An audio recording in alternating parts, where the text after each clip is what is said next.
Assalamualaikum dan selamat pagi murid-murid. Apa khabar semuanya? Cikgu harap semuanya sihat-sihat di samping keluarga masing-masing. Hari ini kita nak belajar tentang peraturan di bilik sains.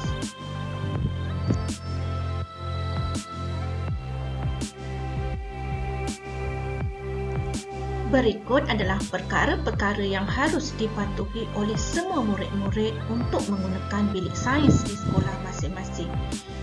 Yang pertama, semua murid haruslah beratur sebelum memasuki bilik sains. Seterusnya, mintalah kebenaran guru untuk memasuki bilik sains. Ini bermakna murid akan memasuki bilik sains bersama guru sains masing-masing. Ketiga, murid-murid tidak dibenarkan membawa masuk beg ke dalam bilik sains.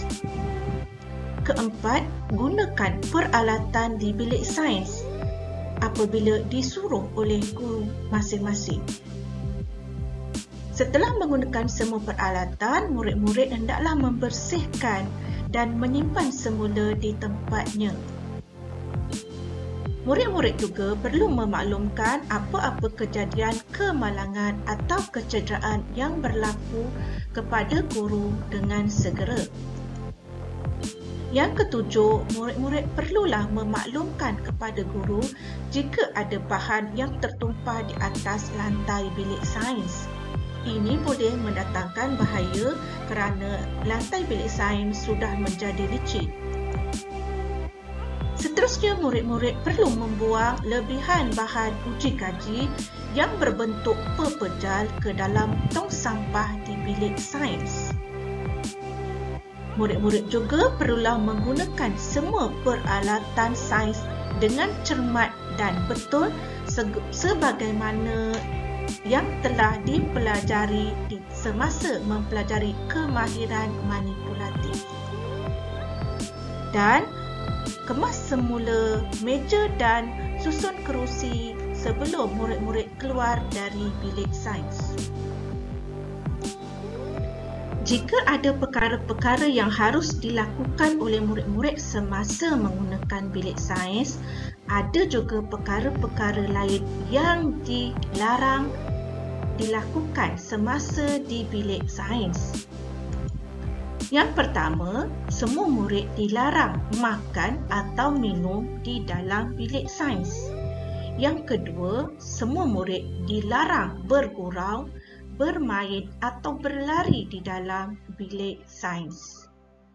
Yang ketiga, murid-murid juga dilarang mengambil dan menggunakan peralatan sains tanpa pengetahuan atau kebenaran guru.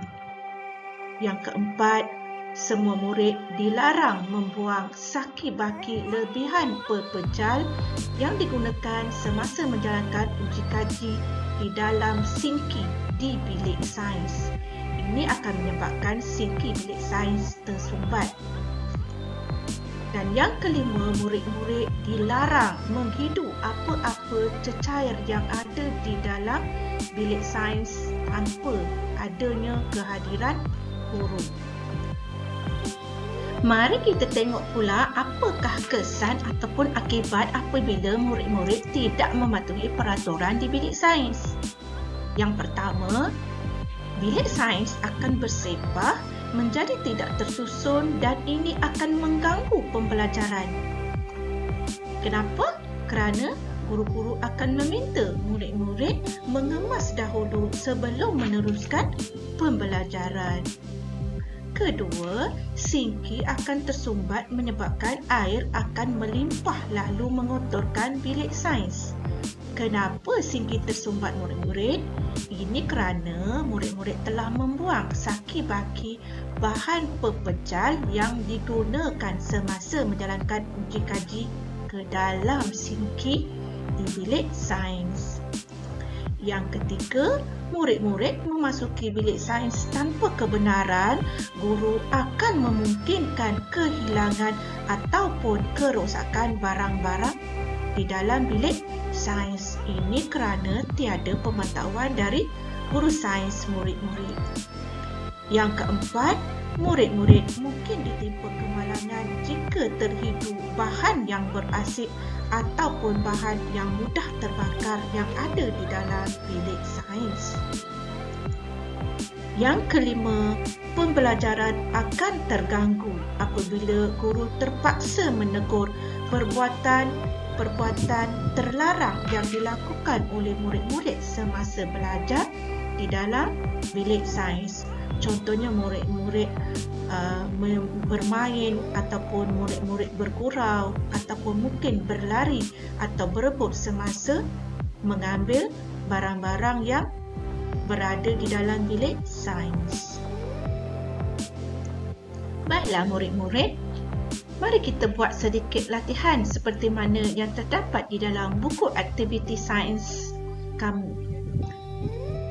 Kita akan tandakan peraturan bilik sains yang patut dipatuhi oleh murid-murid berdasarkan gambar yang diberikan.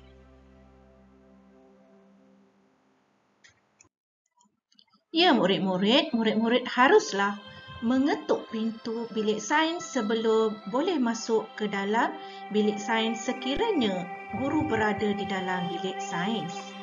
Seterusnya, murid-murid haruslah mengelak meja di kawasan kita melakukan uji kaji semasa berada di bilik sains.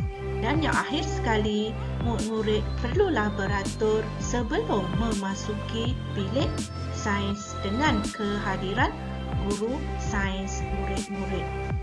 Jadi di sini terdapat 3 gambar yang mana tidak boleh dilakukan semasa berada di bilik sains, iaitu minum di dalam bilik sains, tidak menyusun semula peralatan yang kita gunakan dengan tersusun dan kemas, dan juga bergurau senda semasa berada dalam makmal sains.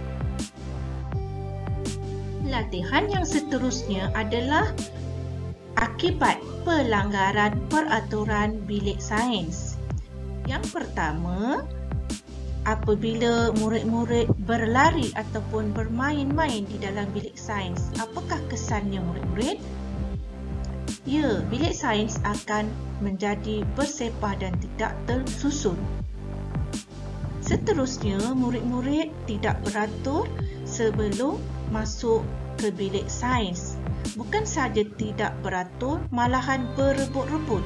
Akibatnya, akan ada murid yang terjatuh sebelum dapat masuk ke dalam bilik sains sekolah. Dan akhir sekali, apa akan jadi apabila murid-murid makan atau minum di dalam bilik sains? Ya, jawapannya mungkin makanan atau minuman yang dibawa masuk akan mengotorkan kawasan tempat kita melakukan aktiviti di bilik sains. Dan yang paling berbahaya sekali, mungkin barangan yang kita makan itu akan tercemar dengan bahan-bahan lain yang ada di dalam bilik sains dan boleh mendatangkan kesan mudarat kepada murid-murid.